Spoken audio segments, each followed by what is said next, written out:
জাতীয় সঙ্গীত নিয়ে হঠাৎ বিতর্ক কেন? সাম্প্রতিক সময়ে ভারত বিরোধী মনোভাব মাথা চাড়া দিয়ে উঠেছে। এর কারণ গত ৫ আগস্ট ভারত সমর্থিত আওয়ামী লীগ সরকারের পতন। একই ধারাবাহিকতায় এখন হাওয়ায় ভাসছে বাংলাদেশের জাতীয় সঙ্গীত পরিবর্তনের দাবি। এর নেপথ্যে একই কারণ, সেই ভারত বিরোধী মনোভাব। বিশ্বকবি রবীন্দ্রনাথ ঠাকুর ভারতের নাগরিক, তার লেখা গীতিকাব্য কেন বাংলাদেশের জাতীয় সঙ্গীত হবে, এমন দাবি এখন ভারত বিরোধীদের কণ্ঠে। আর এই বিতর্ক যিনি উস্কে দিয়েছেন তিনি হলেন বাংলাদেশ সেনাবাহিনীর সাবেক ব্রিগেডিয়ার জেনারেল আব্দুল্লাহিল আমার আজমি।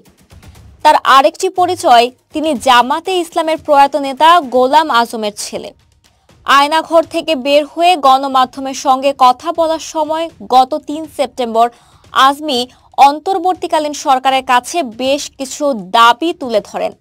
তার কয়েকটি দাবির মধ্যে একটি ছিল জাতীয় সঙ্গীত যেন নতুন করে লেখা হয়। এরপরই স্বার্থান্বেষী মহল আজমির এজেন্ডা বাস্তবায়নে উঠে পড়ে লাগে। তারা জাতীয় সঙ্গীত পরিবর্তনের পক্ষে জনমত তৈরির চেষ্টা শুরু করে। অপরদিকে এই ষড়যন্ত্রের বিরুদ্ধে মাঠে নেমেছে উদীচী শিল্পী গোষ্ঠী। উদীচী বলছে, একটি ধর্মান্ধ স্বার্থান্বেষী গোষ্ঠী ছাত্র জনতার গণ অভ্যুত্থানের মূল সুরকে বিকৃত করার ষড়যন্ত্রে লিপ্ত হয়েছে।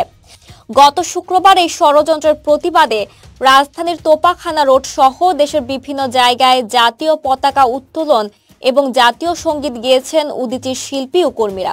সঙ্গে যোগ দেন অগণিত সাধারণ মানুষ।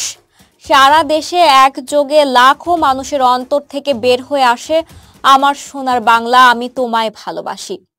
সকালে তোপাখানায় কেন্দ্রীয় কার্যালয়ের সামনের রাস্তায় আয়োজিত কর্মসূচিতে বক্তব্য দেন উদীচী কেন্দ্রীয় সংসদের সভাপতি অধ্যাপক বদিউর রহমান। তিনি বলেন, জাতীয় পতাকা, জাতীয় সঙ্গীত কারো দানে পাওয়া না। এটি আমরা অর্জন করেছি ৩০ লাখ শহীদের রক্ত আর ২ লাখ মা বোনের সম্ভ্রমের বিনিময়ে। তাই উদীচী সারা দেশে জাতীয় পতাকা উত্তোলন এবং জাতীয় সঙ্গীত পরিবেশনের কর্মসূচি পালন করছে। প্রয়োজন হলে অন্যান্য সাংস্কৃতিক সংগঠন বা ব্যক্তিকে একত্রিত করে বৃহত্তর কর্মসূচি দেওয়া হবে।